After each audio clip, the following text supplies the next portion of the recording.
જય શ્રી કૃષ્ણ બધાને। વાર્તાઓની web series ભાગ 10 એક સ્ત્રીની સંઘર્ષ ગાથા છેલ્લો ભાગ।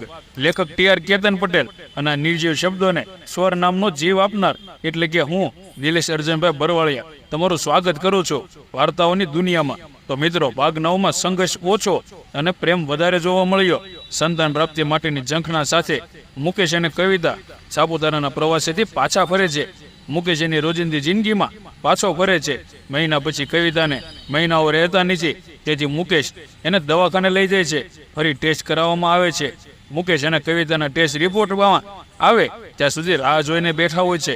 મુકેશને ચિંતા થતી હોય છે કે મારી બીમારી પાછી આવી કે શું। પુરુષ પોતાની વ્યથા અને કથા કોઈ વ્યક્તિને કહી શકતો નથી, તે બધું હૃદયમાં સંગ્રહી રાખે છે।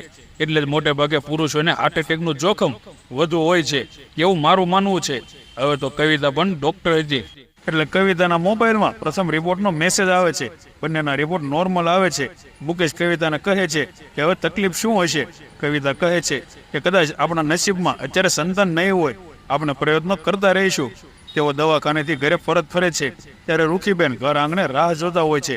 ગાડી જેવી પાર્ક થાય છે એ તરત અધીરા જીવથી રૂખી ડોશી ગાડી તરફ દોડે છે, પણ હાય રે રૂખીબેનના નસીબ।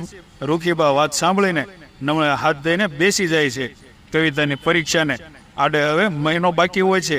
હવે આ સમયે મહેનત કરવી ખૂબ જરૂરી હોતી, તેથી તે તનતોડ મહેનત કરતી હોય છે। સંતાનનો પ્રશ્ન તો જાણે એને વિચારે પાડી દીધો છે, અને અસંખ્ય કવિતાઓની બેલી બનવાની નેમ સાથે એને માતૃત્વનો દીવો પ્રજ્વલિત કરી દીધો છે।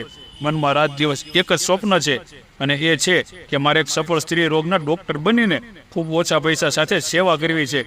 કવિતાના ઘરે પણ હવે સંતાનની લાલસા ભગવાન ઉપર છોડી દેવામાં આવી છે। પરીક્ષાના 5 દિવસ બાકી હોય છે।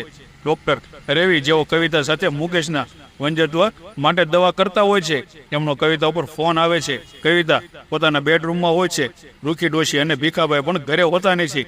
કવિતાને એમ જ હોય છે કે ઘરે હું એકલી છું, એટલે કોમ્પ્યુટર પર વર્ક કરતા કરતા ડોક્ટર રવિનો ફોન ઉપાડે છે। ડોક્ટર રવિ કવિતાને કહે છે, કેમ છે કવિતા? હવે તો 5 દિવસ પછી તું ડોક્ટર તો પરીક્ષા આપવાની છે, એટલે શુભેચ્છાઓ આપવા ફોન કર્યો છે। આપણે બે એક જ ફિલ્ડના ડોક્ટર છે, સાચે તો અદ્ભુત વિશ્વાસવાળી સ્ત્રી છે।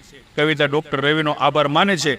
ડોક્ટર રવિ ફોન મૂકતા મૂકતા કહે છે કે સાંભળ કવિતા, મુકેશ મારી પાસે આવ્યો હતો અને પૂછતો હતો કે રિપોર્ટ નોર્મલ આવે છે તોય કેમ સંતાન પ્રાપ્તિ કેમ થતી નથી। તે એને કહ્યું નથી કે તું જ સંતાન ન થાય તે માટે ગર્ભ નિરોધક ગોળીઓ લે છે।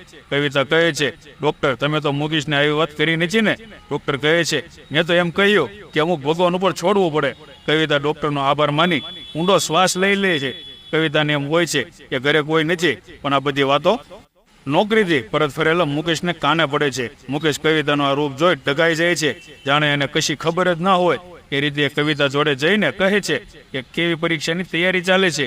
હવે તો તું મોટી ડોક્ટર બનીશ, ત્યારે ડોક્ટર બની શું કરવું છે એ તો કે। ત્યારે કવિતા બોલે છે કે મુકેશ, જે સ્ત્રીઓને માતા બનવામાં તકલીફ હોય એમને હું ફ્રીમાં સારવાર કરીશ, એમને બધું માર્ગદર્શન આપીશ।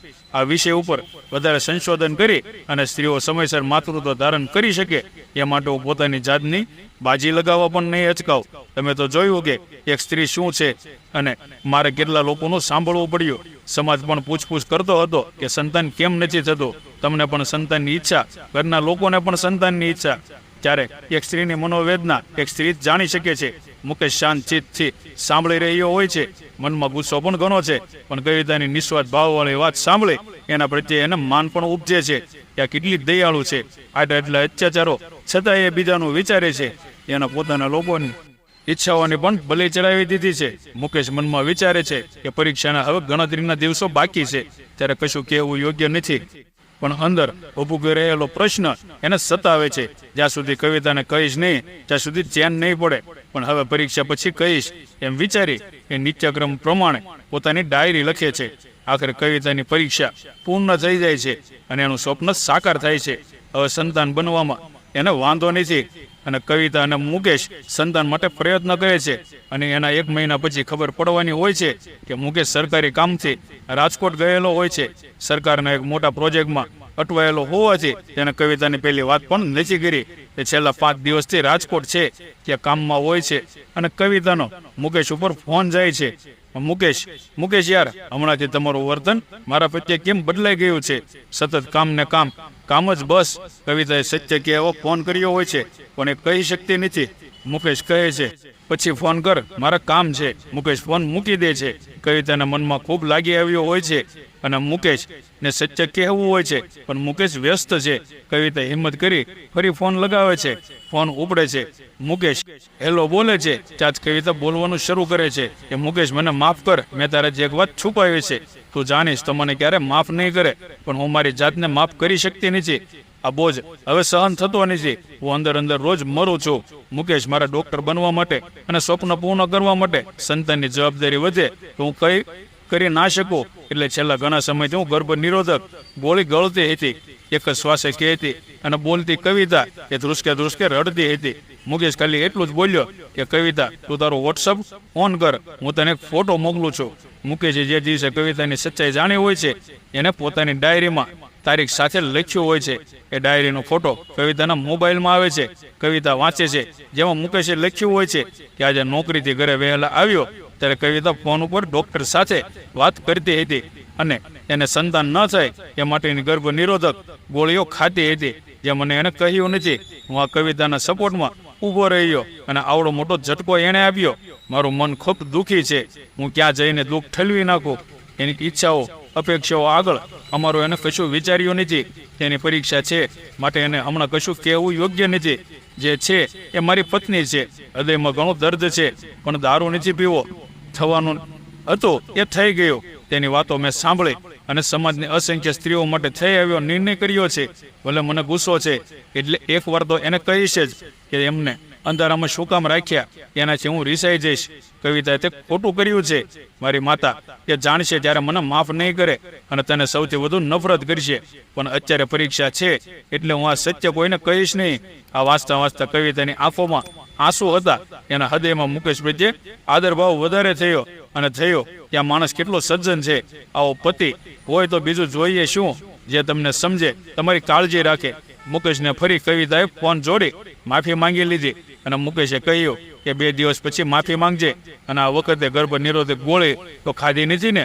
કવિતા રડતા ના પાડી. મુકેશને પણ આવી પત્ની મળવા બદલ અંદરથી ખુશી હતી કે કવિતા મારાથી કંઈ છુપાવતી નથી. ભલે એને થોડો સમય ના કહ્યો પણ સત્યનો સ્વીકાર કર્યો. કવિતાએ સામેથી સત્યનો સ્વીકાર કર્યો જે બહુ ઓછા લોકો કરી શકે. મને મારી પત્ની પ્રત્યે માન છે. એને સારું થયું કે જે તે સમયે મેં કહ્યું નહીં. કવિતાને મહિનો થઈ ગયો પણ અત્યારે એ પીરિયડમાં ન હતી એટલે એ સ્ટ્રીપ લઈને ચેક કર્યો. 2 લાલ લીટી જોઈ તરત જ પહેલા રૂખીબેન પાસે ગઈ અને ખુશ ખબર આપ્યા. રૂખીબેન આજે દુનિયાનું સૌથી ખુશ પાત્ર હતો. એમણે ઉત્સાહમાં કવિતાની બધ ભરી લીધી અને ગાલ ઉપર એક ચૂમી લઈ અને કવિતાના આવરણમાં લીધા અને કહ્યું કે મુકેશને ફોન લગાવ, આ ખુશી હું એને આપીશ. મુકેશને ફોન કરવામાં આવ્યો. રૂખીબેન બોલ્યા, બેટા મુકેશ, તું રજા મૂકીને ઘરે આવી જા. બસ આટલું બોલી રૂખીબેને ફોન મૂક્યો એટલે મુકેશે ફરી ફોન કર્યો. જ્યાં લોકોએ ઉપાડ્યો નહીં કારણ કે સીધા મંદિરવાળા રૂમમાં ભગવાન આગળ સાસુ અને વહુ ઊભા હતા. મુકેશને કંઈ અજુગતું તો નહીં થયું હોય એવું લાગ્યું અને એ ચિંતામાં સડસડાટ ગાડી લઈને નીકળી પડ્યો. ઉતાવળમાં જ એની કારને અકસ્માત થયો અને ગંભીર ઈજાઓ થઈ. મુકેશને 108 મારફત અમદાવાદ ખસેડ્યો અને તેના પરિવારને જાણ કરવામાં આવી. ત્યારે પરિવાર ખુશ હતો અને એકદમ આવો ફોનથી માહોલ ભયંકર થઈ ગયો. બધાને ફાળ પડી હોસ્પિટલ નીકળ્યા. મુકેશને માથે વાગ્યું હતું કે કામમાં હતો. ડોક્ટર દ્વારા એની સર્જરી કરવાની અગત્યની હતી. એના ઉપર સર્જરી માટે મંજૂરી મળી ગઈ. ઓપરેશનને 17 કલાક ચાલે એવું હતું. બધા રડશમ ચહેરે ભગવાનને પ્રાર્થના કરતા હતા. મુકેશનું ઓપરેશન એવું જટિલ હતું કે લાગતું નહોતું કે તે ભાનમાં આવે.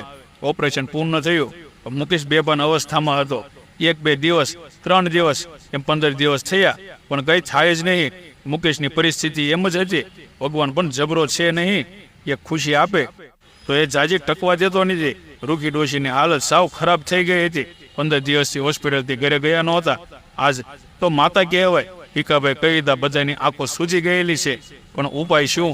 ત્યાં એક દિવસ દીપ્તિ કવિતાની ફ્રેન્ડ ખબર લેવા હોસ્પિટલ આવી અને દીપ્તિને હિંમત આપી અને બીજી ચર્ચા કરી. ચર્ચામાં દીપ્તિએ જણાવ્યું કે મુકેશને પિતા બનવાની ખૂબ ઈચ્છા હતી.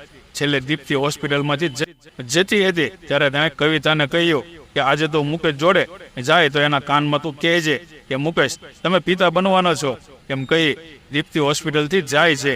કવિતા મુકેશના રૂમમાં ગઈ અને મુકેશના કાનમાં જઈને કહ્યું કે મુકેશ ઉઠો, હવે તમને ખુશખબર આપું, ઉઠો જલ્દી, ઉઠો મુકેશ, તમે પિતા બનવાના છો અને હું તમારા સંતાનની માતા, તમારી મમ્મી ખુશ છે, પપ્પા ખુશ છે અને તમે હજુ આમ પડી રહ્યા છો. ઊભા થાઓ, જાઓ પેનલ લઈ આવો, આપણે આખા સમાજમાં આ ખુશી વહેંચવી છે. બસ આ શબ્દો એ જડ શરીરમાં ચેતન ભરી દીધું. મુકેશના શરીરમાં સળસળાટ થઈ ગયો. કેટલી આદમ્ય ઈચ્છા હશે મુકેશને પિતા બનવાની કે મોતના મુખમાંથી પણ પાછો ફર્યો. મુકેશ ધીમે ધીમે સંપૂર્ણ ભાનમાં આવી ગયો અને એના ઉપર હવે કોઈ ખતરો હતો નહીં અને મુકેશની ખુશીનો કોઈ પાર હતો નહીં. એ જલ્દી સ્વસ્થ થવા લાગ્યો. કવિતા આખરે એક દીકરીની માતા બની ગઈ અને સંતાન સુખ મળી ગયું. મુકેશ પણ ખુશ હતો, પણ રૂખીબેન ખુશ તો હતા પણ એમને દીકરો જોઈતો હતો. કવિતા એના દવાખાને એના જેવી કવિતાઓની સેવા કરતી, એની દીકરી માટે મોટી થવા લાગી. મુકેશ, કવિતા અને દિયા સુંદર જિંદગી જીવવા લાગ્યા અને એ તો ખુશ હતા, પણ 70 વર્ષના રૂખીબાને હજી પણ દીકરો જોઈતો હતો. સંપૂર્ણ વાર્તા સ્ત્રીનો સંઘર્ષ નામ આપ્યું હતું, પણ એ સંઘર્ષમાં જો પુરુષનો સાથ મળે તો સ્ત્રી સારી રીતે આગળ વધી શકે છે. એટલે મારા મતે આ વાર્તાનું શ્રેષ્ઠ પાત્ર મુકેશ છે અને બીજું પાત્ર દીપ્તિ, જેને કવિતાના જીવનમાં 2 વળાંકો આપ્યા. એક એને ડોક્ટર બનવાની અને બીજો વળાંક કે તેને પતિને મોતના મુખમાંથી પાછી લાવી. આવા મિત્રો પણ જીવનમાં ખૂબ જરૂરી છે. તમને કયું પાત્ર સારું લાગ્યું, કયું પાત્ર ખરાબ, અને છેલ્લે શિવ રૂખીબાને જીવતે જીવત કવિતાનો દીકરો આવે એ સ્વપ્ન પૂર્ણ થશે. વાર્તા પૂર્ણ કરીએ છીએ. ફરી મળીશું કાલે નવી અને અવનવી વાર્તાઓ સાથે. તો તમામ વાચક મિત્રોને મારા અને મારા પરિવાર તરફથી આપ સૌને જય શ્રી કૃષ્ણ.